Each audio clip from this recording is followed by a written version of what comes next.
1 Kings chapter 18. Elijah and Obadiah. After a long time, in the third year, the word of the Lord came to Elijah. Go and present yourself to Ahab, and I will send rain on the land. So Elijah went to present himself to Ahab. Now the famine was severe in Samaria, and Ahab had summoned Obadiah, his palace administrator. Obadiah was a devoted believer in the Lord. While Jezebel was killing off the Lord's prophets, Obadiah had taken 100 prophets and hidden them in 2 caves, 50 in each, and had supplied them with food and water. Ahab had said to Obadiah, "Go through the land to all springs and valleys. Maybe we can find some grass to keep the horses and mules alive, so we will not have to kill any of our animals." So they divided the land they were to cover. Ahab going in one direction and Obadiah in another. As Obadiah was walking along, Elijah met him. Obadiah recognized him, bowed down to the ground, and said, "Is it really you, my lord Elijah?" "Yes," he replied.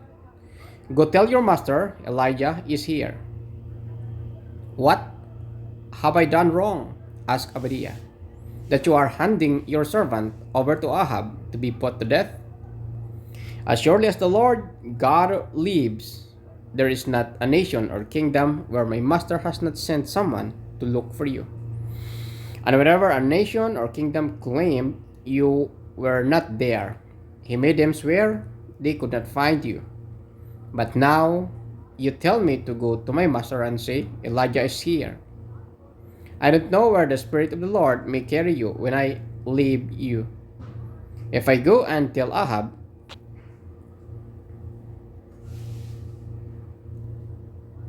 and he does not find you, he will kill me. Yet I, your servant, have worshipped the Lord since my youth. Haven't you heard, my Lord, what I did while Jezebel was killing the prophets of the Lord? I hid 100 of the Lord's prophets in 2 caves, 50 in each, and supplied them with food and water. And now you tell me to go to my master and say, 'Elijah is here.' He will kill me." Elijah said, "As the Lord Almighty lives, whom I serve, I will surely present myself to Ahab today." Elijah on Mount Carmel. So Obadiah went to meet Ahab and told him, and Ahab went to meet Elijah.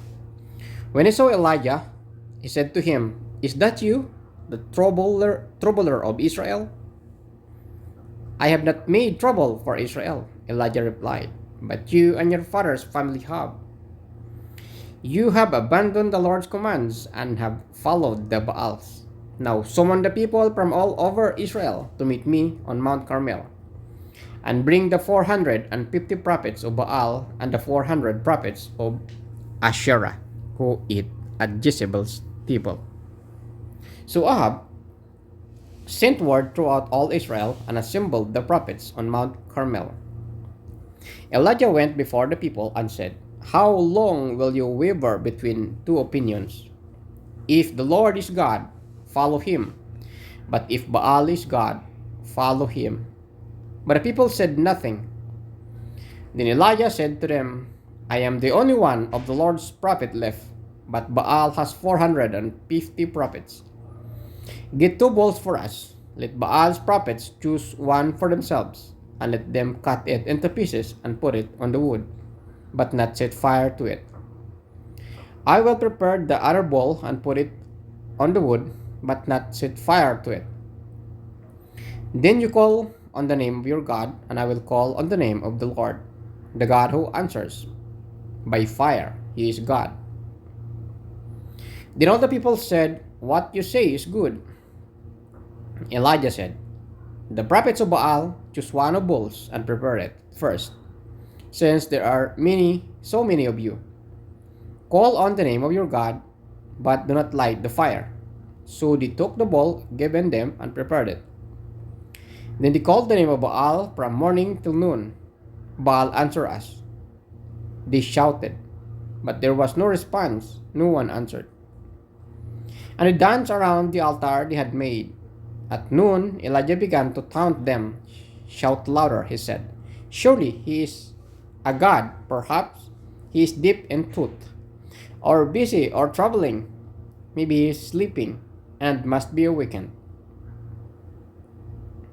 So they shouted louder and slashed themselves with swords and spears, as was their customs, until their blood flowed. Midday passed, and they continued their frantic prophesying until the time of the evening sacrifice. But there was no response. No one answered. No one paid attention. Then Elijah said to all the people, Come here to me. Then they came to him, and he repaired the altar of the Lord, which had been torn down. Elijah took 12 stones, one for each of the tribes descendants from Jacob, to whom the word of the Lord had come, saying, Your name shall be Israel. With the stones he built an altar in the name of the Lord, and he dug a trench round it,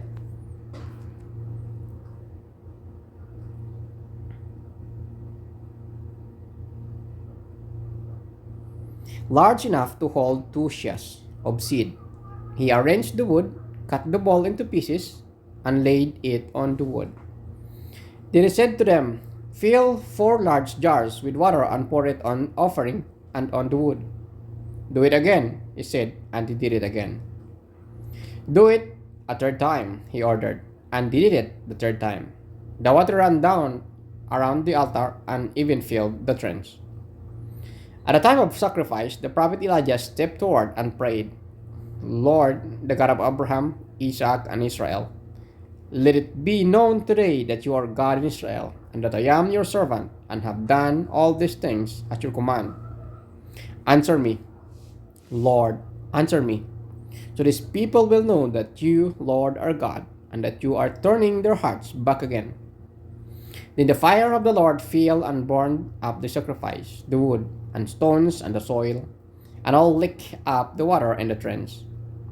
When all the people saw this, they fell prostrate and cried, The Lord, He is God, the Lord, He is God. Then Elijah commanded them, Seize the prophets of Baal, don't let anyone get away. They seized them, and Elijah had them brought down to the Kishon Valley, and slaughtered there. And Elijah said to Ahab, Go, eat and drink, for there is the sound of heavy rain. So Ahab went off to eat and drink, but Elijah climbed to the top of Carmel, bent down to the ground, and put his face between his knees. Go and look toward the sea, he told the servant. And he went up and looked. There is nothing there, he said. 7 times Elijah said, Go back. The 7th time the servant reported, A cloud as small as the man's hand is rising from the sea. So Elijah said, Go until Ahab, hitch up your chariot and go down before rain stops you. Meanwhile, the sky grew black with clouds. The wind rose, a heavy rain started falling, and Ahab rode off to Jezreel. The power of the Lord came on Elijah, and tucking his cloak into his belt, he ran ahead of Ahab all the way to Jezreel.